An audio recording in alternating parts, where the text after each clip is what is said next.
TV Câmara, Campinas. Olá, muito boa tarde para você. Seja bem-vindo, seja bem-vinda. Estamos ao vivo aqui na Câmara Municipal de Campinas para acompanhar uma reunião ordinária, dessa vez da Comissão Permanente de Política Social e Saúde. Essa comissão que é presidida pelo vereador Paulo Haddad e cuja reunião será feita ainda em sistema de deliberação remota. Para você que está em casa, pode acompanhar pelos canais da TV ou ainda pelas redes sociais.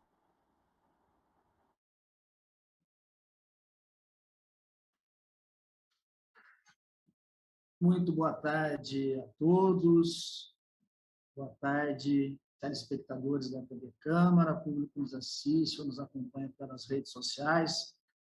Aqui uma boa tarde ao Dr. Lair Zambon, nosso secretário de Saúde, doutora Andréa Bunzuben, diretora do Devisa Campinas.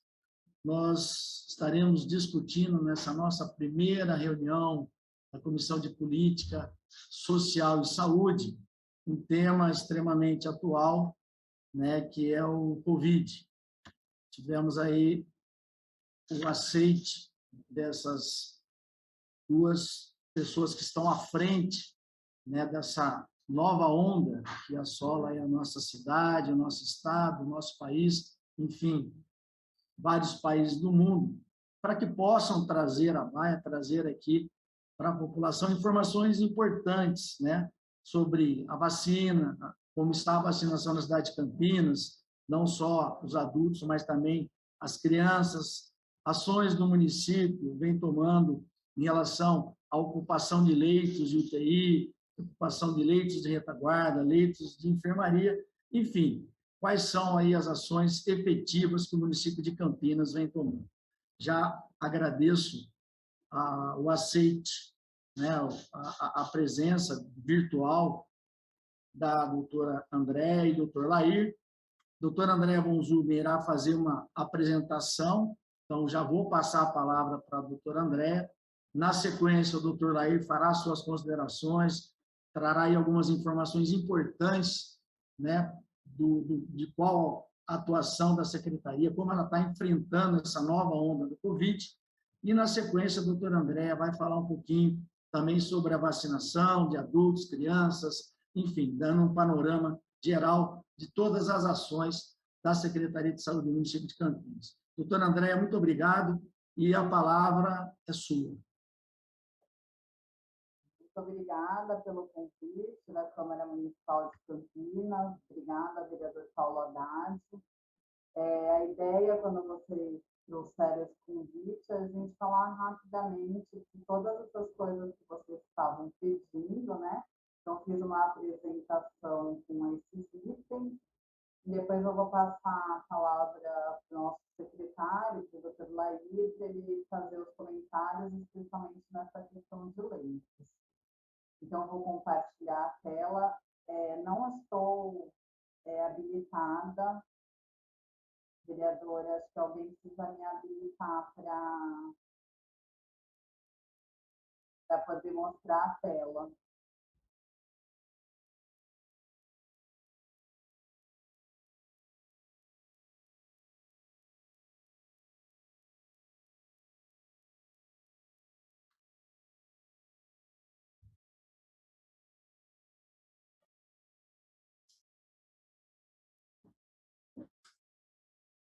Espera um pouquinho só, André. Você já começou a sua apresentação? Já abriu a sua tela?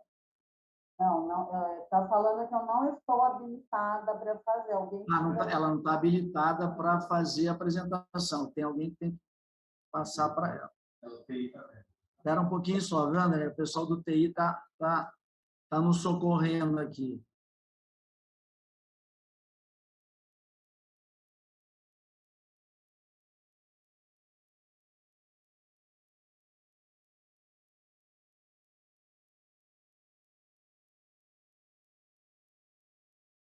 Agora deu certo.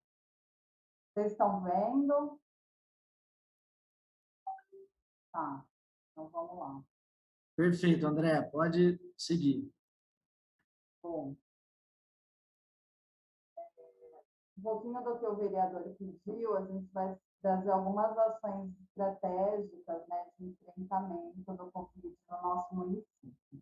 Então, uma coisa que eu não sei se todo mundo sabe, mas nós temos um comitê municipal de enfrentamento da pandemia, que não é só a Secretaria de Saúde que está à frente, mas também a Secretaria de Governo, né, por meio da Defesa Civil, o gabinete do prefeito, a Secretaria de Comunicação Social, e a saúde, ela tem esse protagonismo por ser um problema de saúde, mas na prefeitura não é tratado exclusivamente como um problema da Secretaria de Saúde. E o comitê ele trabalha em eixos temáticos, né, desde atendimento ao público, transporte, segurança, assistência social, fiscalização, educação, até a vacinação. Para vocês terem uma ideia do número de ações, nós já atendemos 2.446 denúncias desde o começo da pandemia, fizemos mais de 21.000 ações de fiscalização, 32.000 ações de orientação, fechamento, intimação e lacração. Campinas, além dos sistemas obrigatórios de monitoramento, desenvolvemos três sistemas de monitoramento da situação epidemiológica. Já aquela emissão do estabelecimento responsável, quase 20.000 emitidos, e o atestado sanitário, que é uma medida de isolamento para que a pessoa com sintomas brandos não precise ir ao médico, a gente já está em torno de 8.000. Emissões de relatórios de alerta, 1.653, boletins de imunização, 549, publicações técnicas da saúde foram 130, mais 80 atualizações, 320 posts, né, da campanha no site, da campanha de vacinação, 300 lives, né, junto com o prefeito, desde a outra gestão, 1.700... Oi. Dá licença um pouquinho. O seu som consegue ficar um pouquinho mais alto? O meu, eu não estou... Eu já aumentei o meu aqui. Pode deixar o seu. Não? Acho que não. Que o meu está no máximo. Mas tá bom. Vamos lá, então. Está muito baixo? Agora melhorou. Tá. 1.749 matérias publicadas e 971 criações de publicação. Bom, só para vocês terem uma ideia, né, desde o começo da pandemia nós criamos 2 sites, né, um que tem o Covid-19.campinas, já teve mais de 2 milhões de acessos, e o site da vacina, que a gente já teve 7 milhões de visitas, chegando em um dia a ter mais de 20.000 visitas. Todos esses planos municipais de contingência, né, que é como o município age em cada onda, são publicações intersetoriais. Protocolos municipais, né, que vai dar desde o protocolo como que a educação deve voltar para bares, para estabelecimento religioso, como fiscalizar. Publicações, né, de comunicação de risco para medidas de controle do coronavírus, 106 publicações. 3 sistemas além dos 5 que o Ministério da Saúde disponibiliza, nos tornando o município muito capaz de fazer análise epidemiológica precoce, se antecipar o que está acontecendo e trabalhar as nossas medidas de enfrentamento de acordo com os dados. Análise de situação de saúde, né? Então, a gente tem boletim de imunizações semanais, boletins de vacinas aplicadas, a gente tem um total de vários boletins também de vacinações, né? Aqui de boletins epidemiológicos, e a gente tem um painel, que é o painel Covid-19, que é um painel interativo que está no site, que permite você saber por centro de saúde, se por morte, por tudo, como é que está a nossa situação. Então, é a política da transparência, né? Só de boletim foram 441. Implementação, né, da declaração de estabelecimento responsável, isso é uma coisa campineira, não sei se vocês já devem ter visto em todos os estabelecimentos que a gente vai, as pessoas fazem um curso para obterem isso, já foram 20.000 emitidos. Como é que está a situação de Campinas, né? Então, nós estamos vivendo a 4ª onda pandêmica, né? Ficam as 4 ondas bastante claras aqui. Essa última onda pela variante Ômicron, e as ondas de casos leves no azul, de casos laranja no laranja, de caso grave no laranja.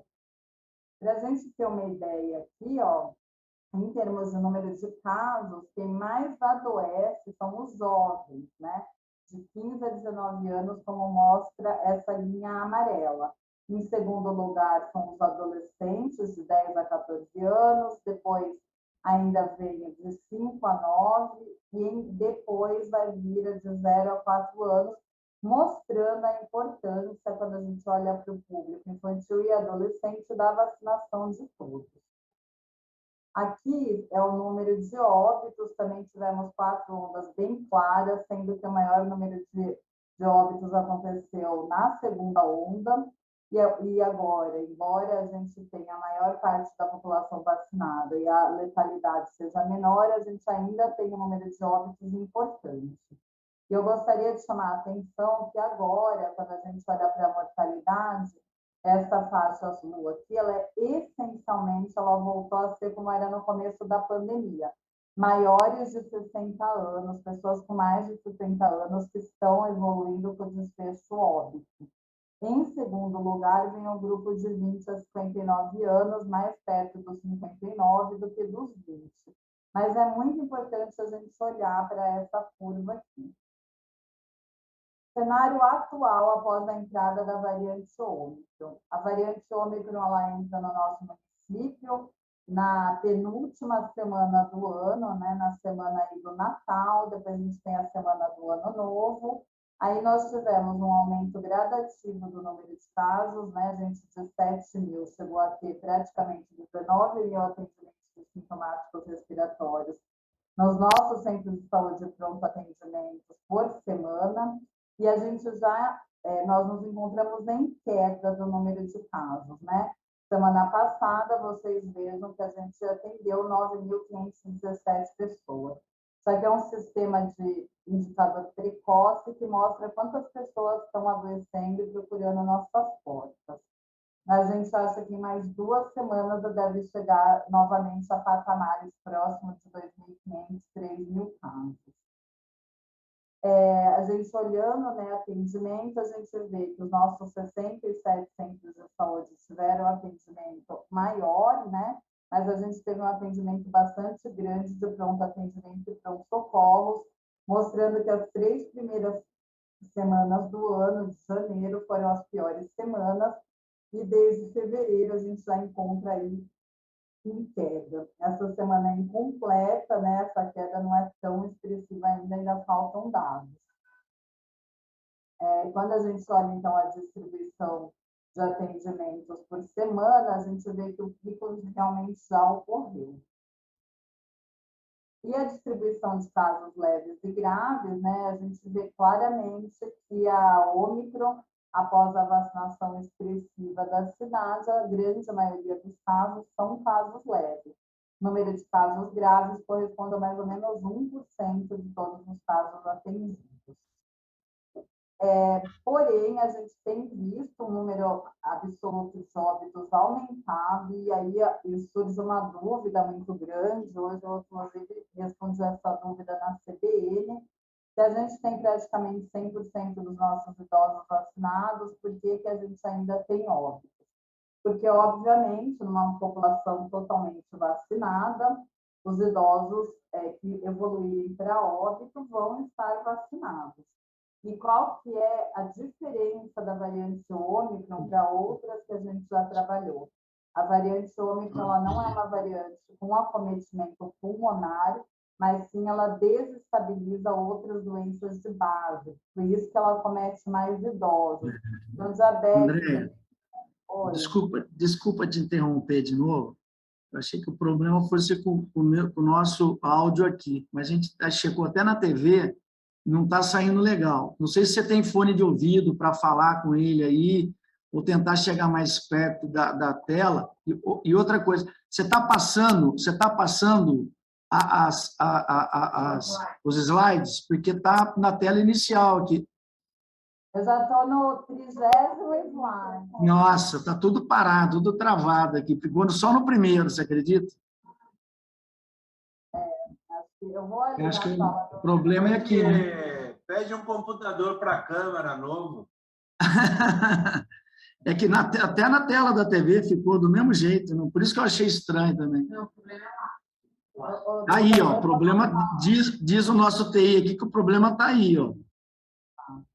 É, sempre assim mesmo. Não. Eu vou... Tenta ver se você consegue o som chegar mais perto para falar. E aqui a tela ficou na primeira, não passou mais nada.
Vamos só aguardando a doutora Andréia resolver ali o probleminha do áudio, enfim, para a gente retomar essa nossa exposição, né, nossa apresentação dos slides, das informações importantes.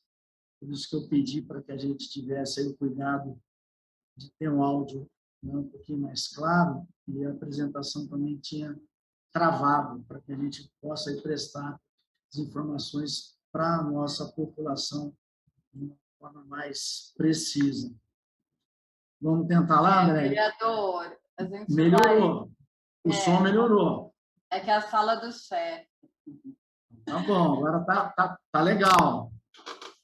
Então, a gente não vai passar a apresentação, então... Então, vamos fazer o seguinte, tá tranquilo, vamos talvez numa próxima oportunidade, mas agradeço, tá tudo tranquilo. A gente sabe, né, das dificuldades, aqui a gente também tem, o pessoal do TI, cerimonial, a gente até agradece, né, todo o empenho deles para que a gente possa estar, né, tendo a mesma qualidade na transmissão, enfim.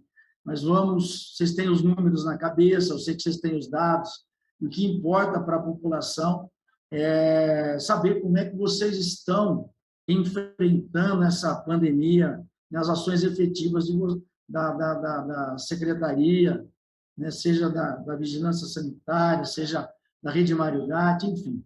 Eu não sei qual seria a ordem, se você continua ou o doutor Lair.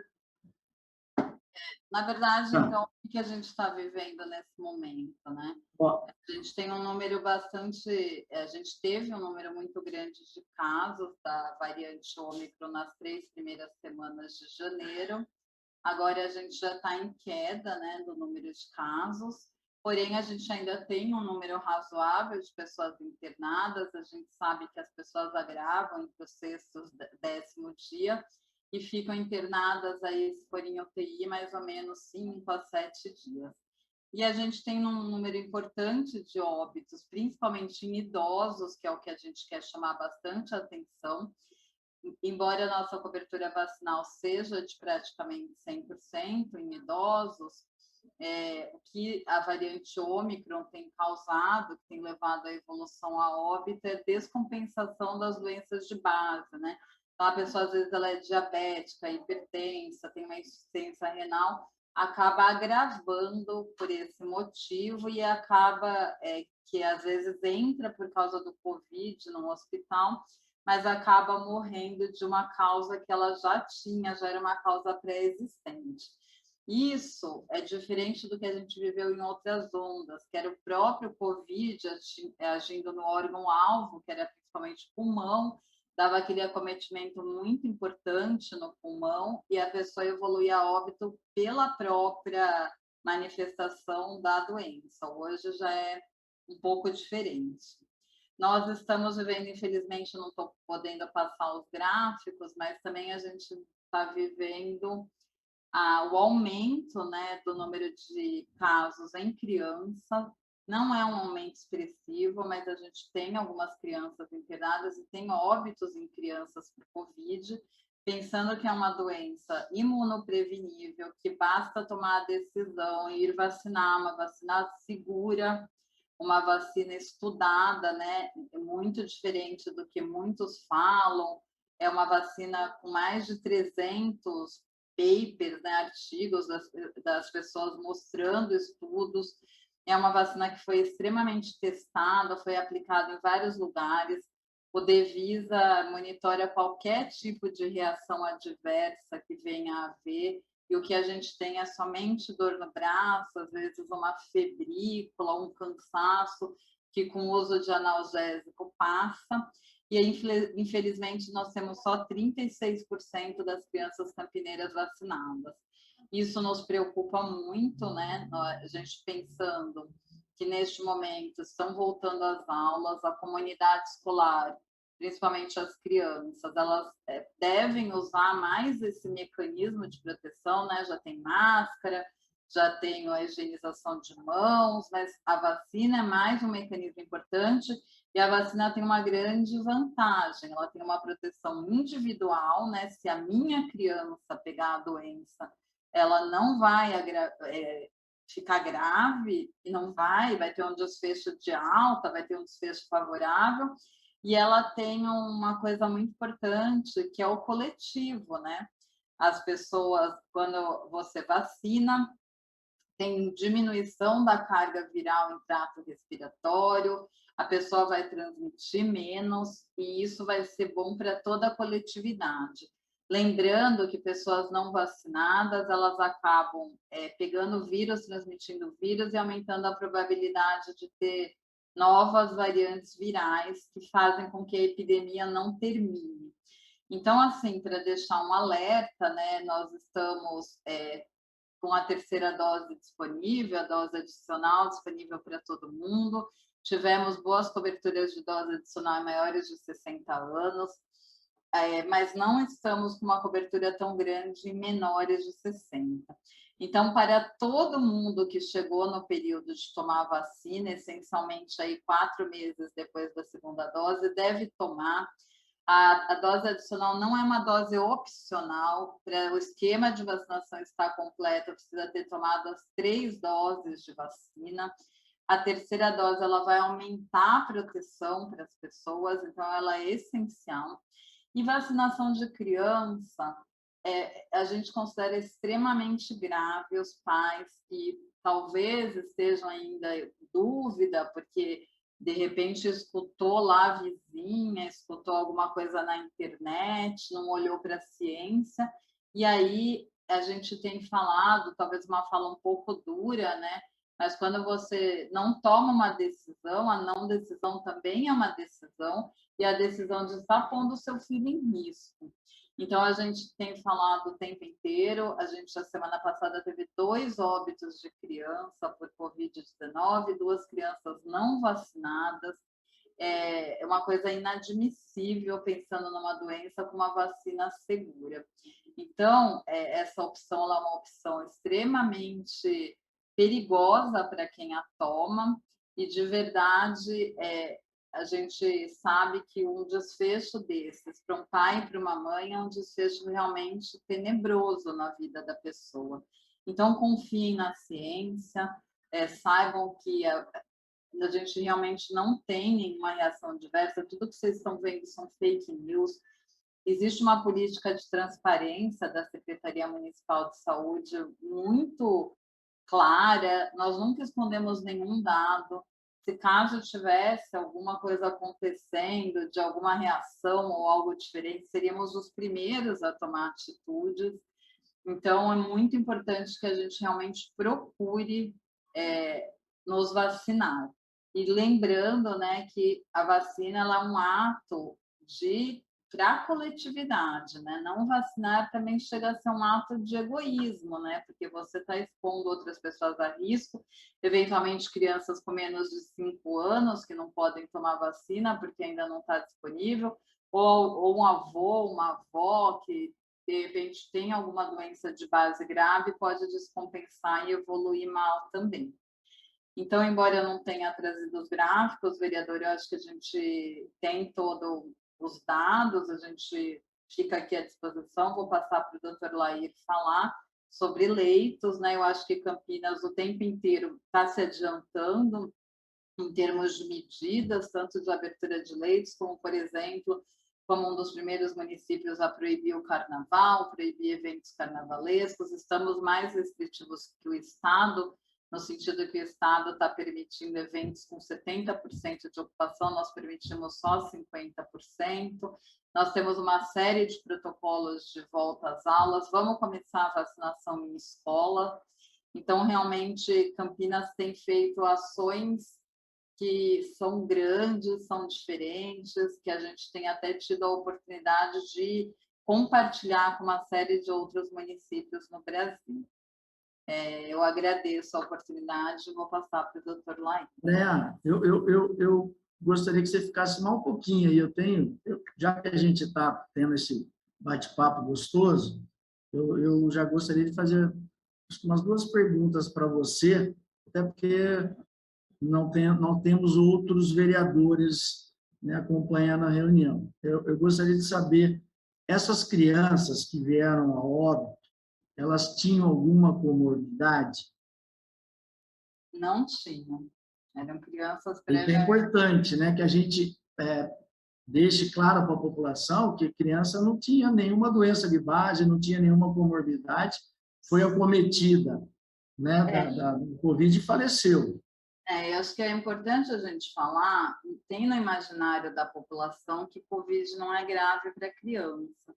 Isso foi muito falado no começo da epidemia, mas hoje a gente vê que as crianças elas estavam em isolamento, né? A gente interrompeu as escolas, a gente interrompeu festas, a gente interrompeu muitas coisas que fizeram com que pouquíssimas crianças adoecessem.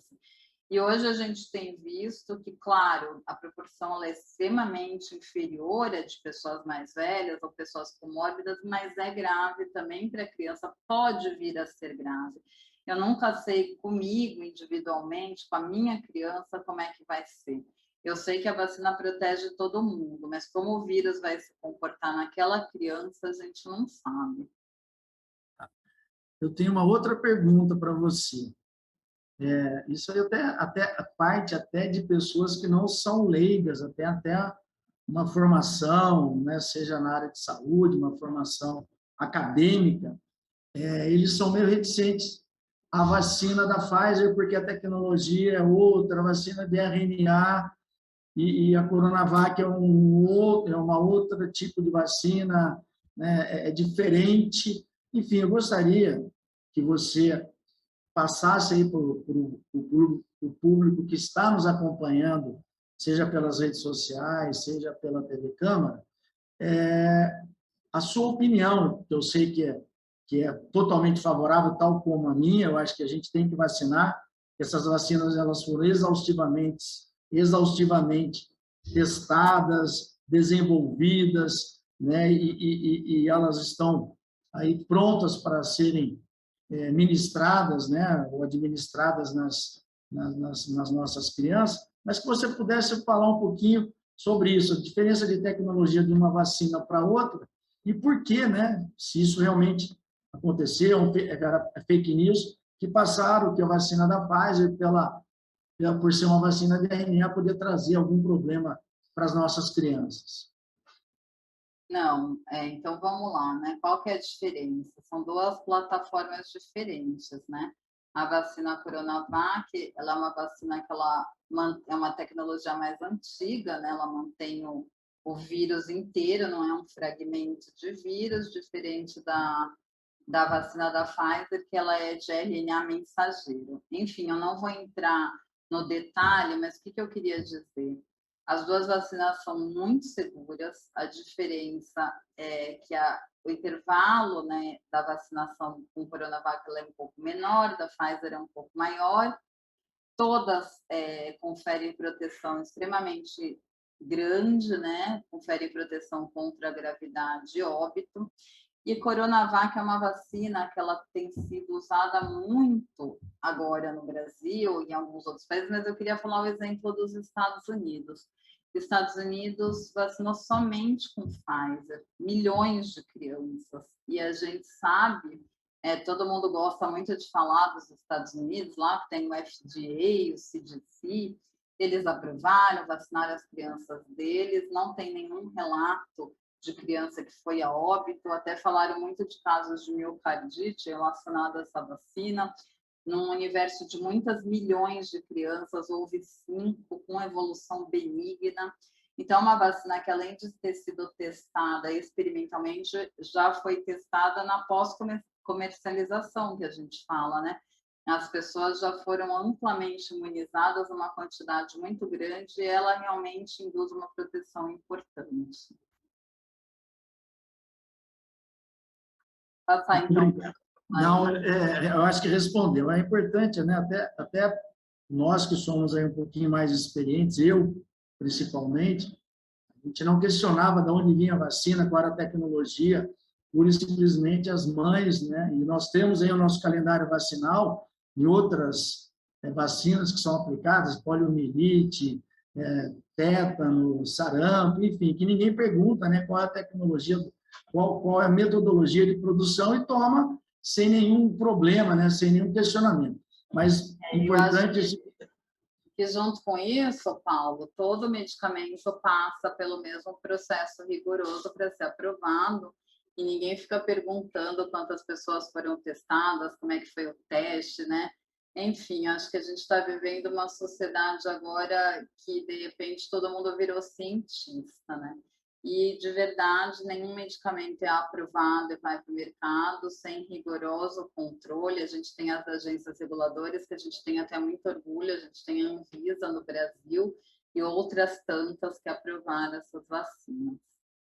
É importante você dizer isso. O que a gente percebeu que, quando do início da pandemia e depois de todas as medidas, né, que vieram aí a ser tomadas, alguns, né, medicamentos que supostamente poderiam ser utilizados, depois a vacinação, muito disso, né, muito dessa trajetória, né, que nós tivemos do enfrentamento, as ações foram politizadas. Então, agentes públicos que muitas vezes deveriam dar o exemplo, a gente tem isso, né, não é só a nível federal, estadual, tem a nível municipal também, alguns que defendem alguns medicamentos que não fazem efeito e também questionam, né, a efetividade da vacina. E o momento que nós estamos vivendo, ele prova isso. Se não fosse a vacina, nós estaríamos numa situação de penúria, né, com uma extrema dificuldade, muitas pessoas vindo a óbito, né, e, enfim, crianças, é uma coisa muito triste. E hoje nós estamos nas extremidades, né, pelo que a gente conversou lá atrás, pessoas de idade mais avançada e muitas crianças jovens, né, sendo acometidas e tendo aí, muitas vezes, necessidade de internações e alguns até tendo aí um desfecho muito trágico. Enfim, eu quero agradecer mais uma vez a sua colaboração, né? Isso aqui está aberto para vocês, é um canal que vocês têm de estar prestando aí algumas informações preciosas e precisas para a nossa população, sem maquiar nada. Eu sempre digo, né, e parabenizo vocês da Secretaria da forma sincera, transparente e eficiente que vocês conduziram, né, todas essas nossas ondas, né, que acometeram aí a nossa cidade, enfim. Né, parabéns e muito obrigado mais uma vez por ter aceito esse nosso convite. Eu vou passar para o Dr. Lair, que vai falar um pouquinho sobre os leitos, né, que era outra demanda de vocês. Ok, obrigado.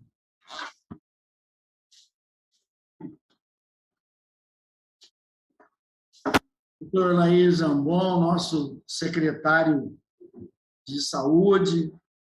Agradecer mais uma vez aí a colaboração, a presença, né, mesmo que virtual, para debater um assunto tão importante, né, que é o enfrentamento da Covid, seja através de vacinação, seja através de leitos de retaguarda, testagem, leitos de UTI, enfim. Secretário, o senhor tem a palavra e, mais uma vez, agradeço aí a sua colaboração para essa Casa de Leis. Paulo, agradeço aí o convite. Eu vou até dar uma palhinha em relação aos negacionistas, em relação à tal da eu não quero a vacina de RNA, e eu imagino quantas pessoas sabem o que é. Secretário, desculpa, só um segundo. Abaixa um pouquinho para a gente ver o senhor. Aí, mais um pouquinho. Aí? Ficou muito alto, não? Pouquinho menos. Agora ficou bom. Perfeito. Eu fico imaginando as pessoas falando que não quer vacina de RNA, como se todo mundo soubesse o que é um RNA. Eu imagino na universidade eu trabalho com câncer de pulmão e basicamente sequência genética, mutação e essas coisas aí eu estudo já há uns bons anos. E as pessoas não têm ideia o que quer dizer vacina de RNA e falam com a boca cheia como se fosse uma coisa que apareceu ontem, alguém inventou um tal de RNA e a coisa aconteceu.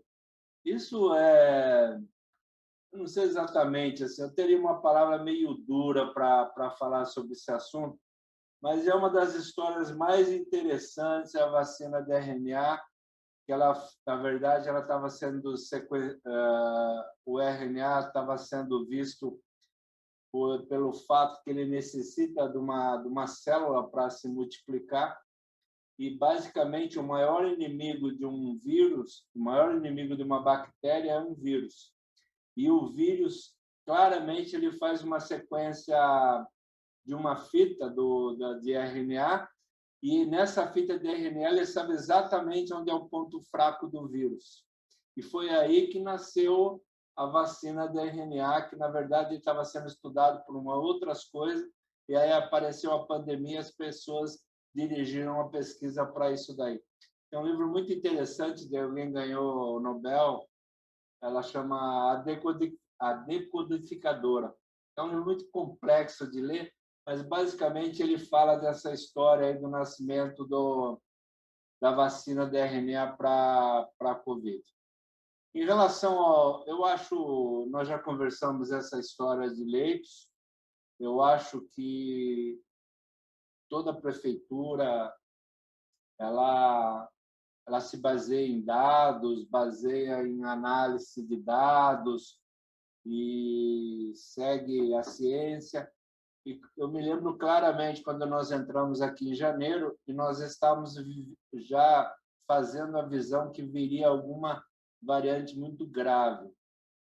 Em janeiro de 2021, nós saímos de 70 leitos para 170 em março.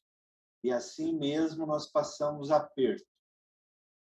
Basicamente, se baseando na ciência e no modelo, onde na época que foi a que o pessoal chamava da variante da Amazonas, que depois foi chamada de Gama, e depois nós tivemos a variante Delta, que também necessitou de muita internação. Quando apareceu essa Ômicron, que foi em novembro, final de novembro, claramente ela tinha um modelo de patogênese diferente um pouco das outras.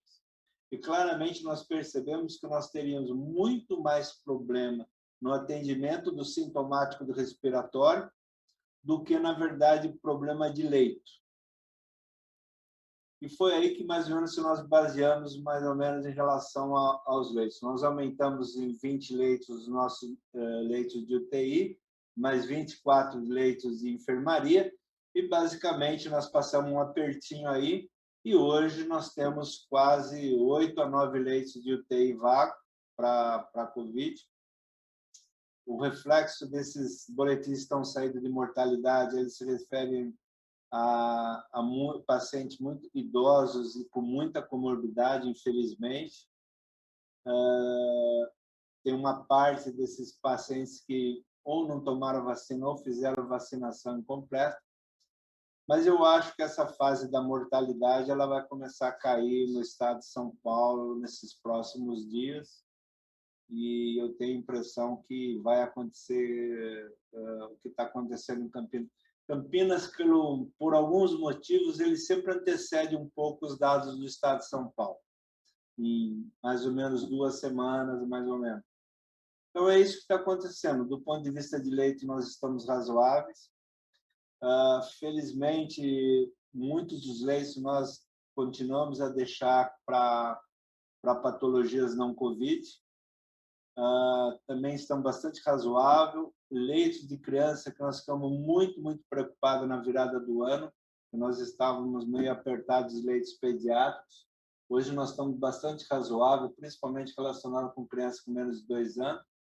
E talvez assim, mas isso não é um contexto da Covid, que são os leitos de neonatologia, onde nós estamos passando um certo aperto, principalmente por conta da reforma do CAISM, que envolve crianças de patologias importantes aí do recém-nascido. De qualquer maneira, eu acho que em relação a leitos nós estamos organizados.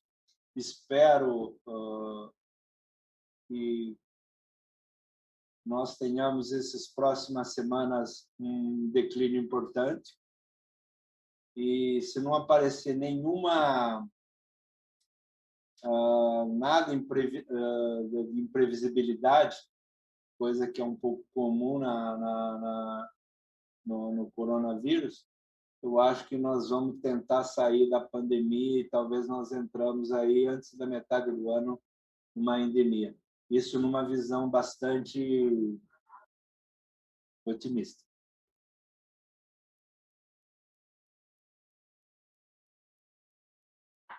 Ok. Secretário, nós tivemos aí, né, esse final de ano, começo desse ano, algo que é inédito para a gente, né? O Covid e também os quadros de gripe, influenza, então a sazonalidade, o período desses quadros, eles impactaram diretamente, né, nas internações, acometeu, né, tivemos aí, como o senhor bem disse, a necessidade de ampliação de leito para crianças, isso teve que ser muito rápido, né? A necessidade ela se fazia urgente. Eu quero perguntar para o senhor como é que estão esses quadros gripais. Nós já tivemos aí uma queda significativa. É isso que está dando aí a possibilidade da gente ter uma maior tranquilidade para o enfrentamento do Covid, ou as duas patologias, né, elas estão concomitantemente cedendo, enfim, passar aí as informações para a nossa população. Tudo foi diferente, né? Na verdade, as patologias de criança, a gente imagina março, abril, onde tem uma alta das internações.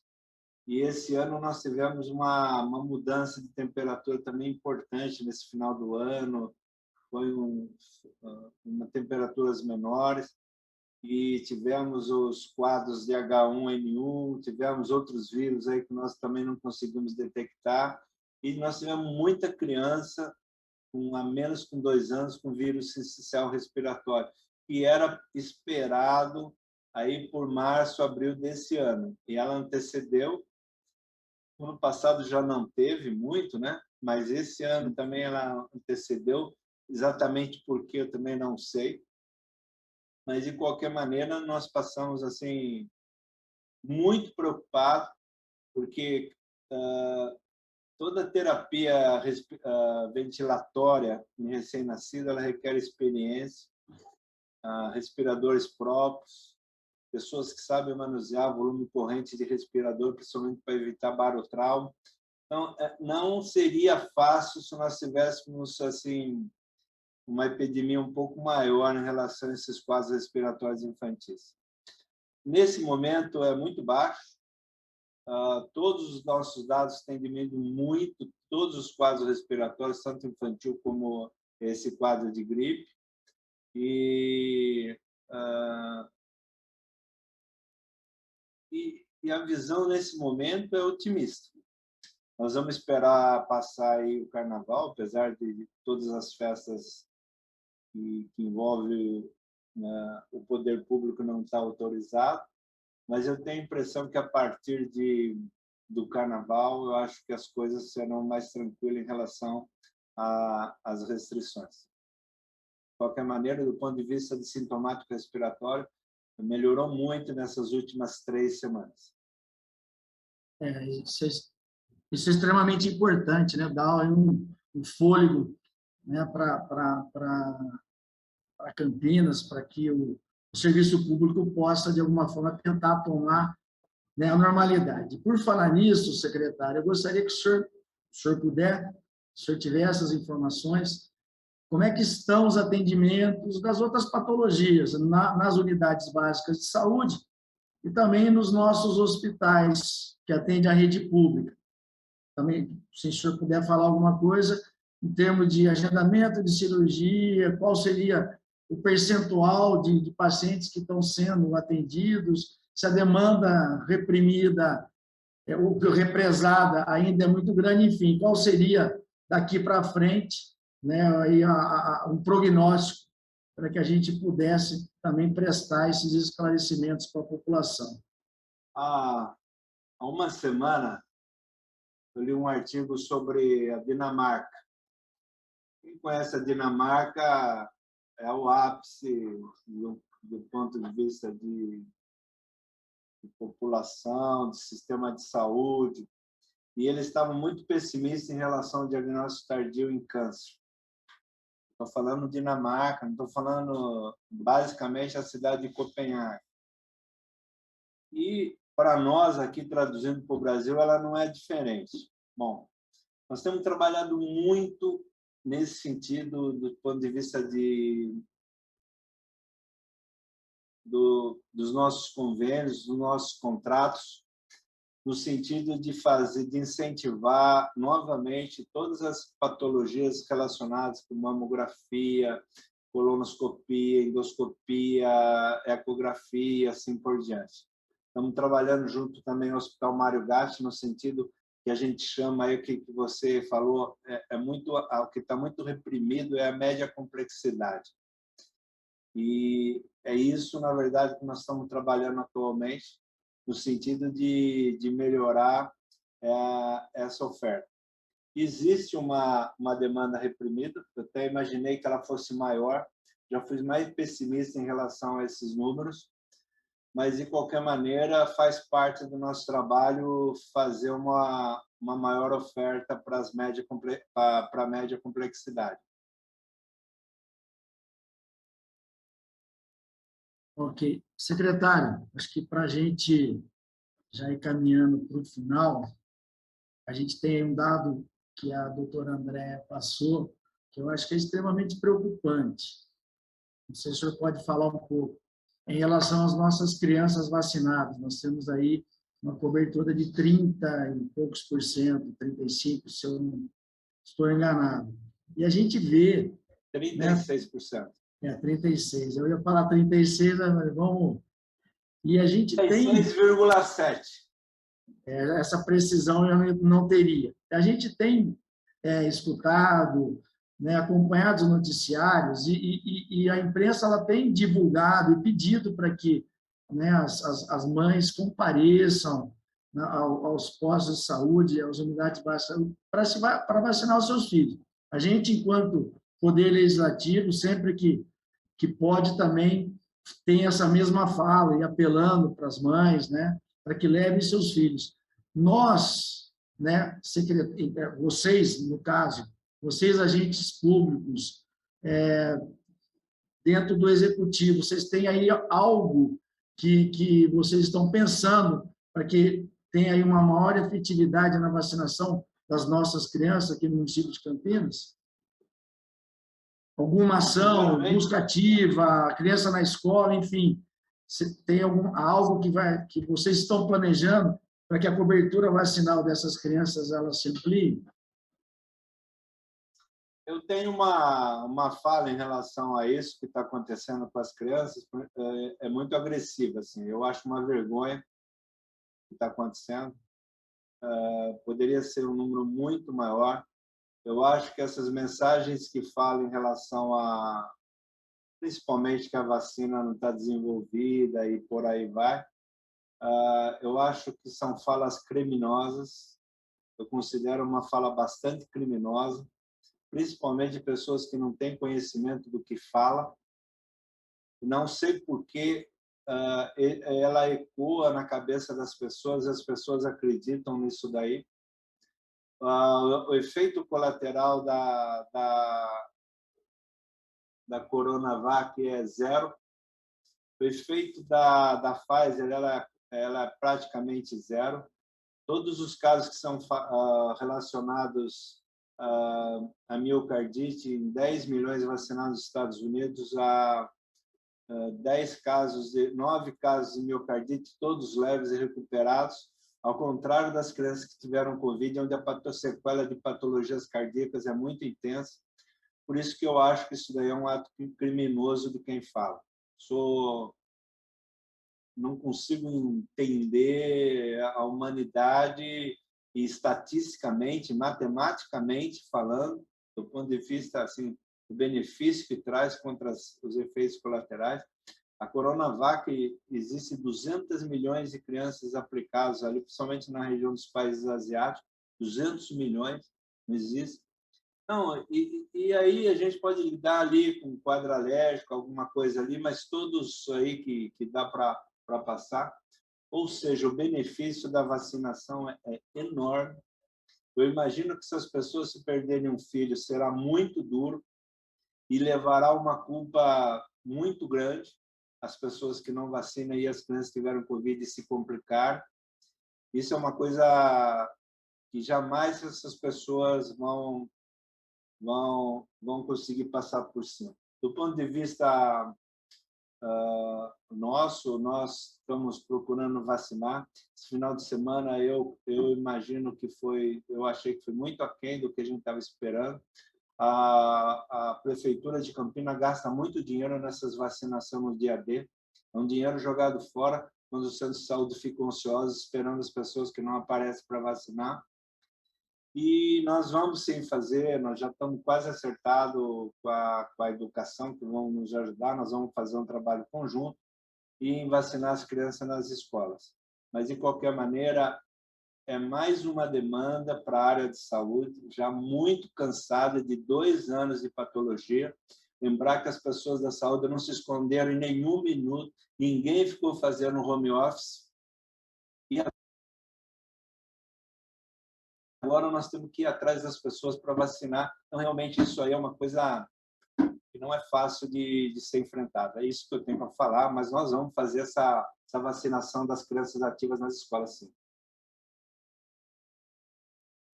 Muito bem, secretário. E, mais uma vez, enaltecer o trabalho, né, de todos os profissionais envolvidos, né, no combate à Covid, seja ele médico, técnico de enfermagem, enfermeiro, auxiliar de enfermagem, pessoal de higiene, enfim, parabenizar todos, todo o seu corpo, né, de profissionais que têm feito isso com maestria.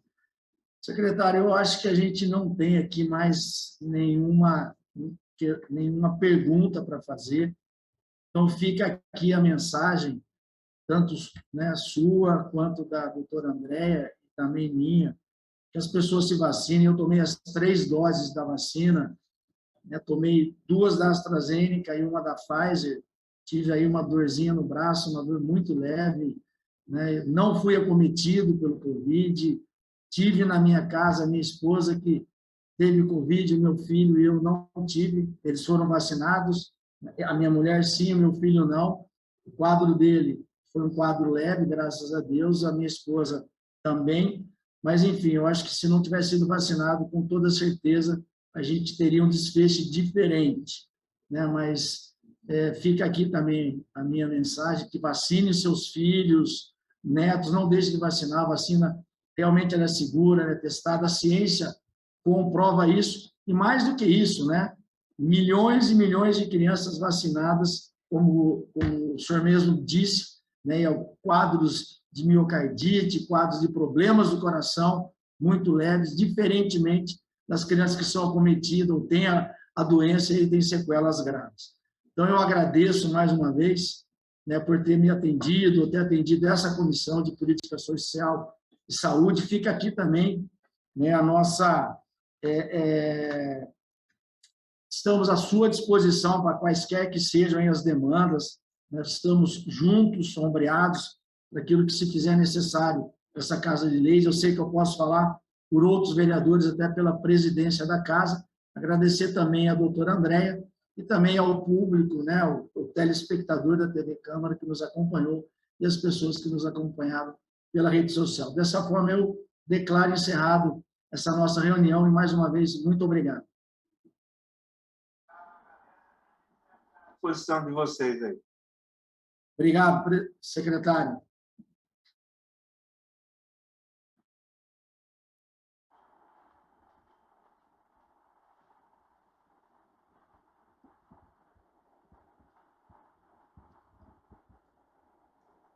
Encerrada essa que foi a primeira reunião ordinária de 2022 da Comissão Permanente de Política Social e Saúde, presidida pelo vereador Paulo Haddad. Lembrando que a gente encerra aqui a programação legislativa de hoje, mas amanhã estamos de volta com mais eventos e também o Câmara Notícia a partir do meio-dia. Até lá!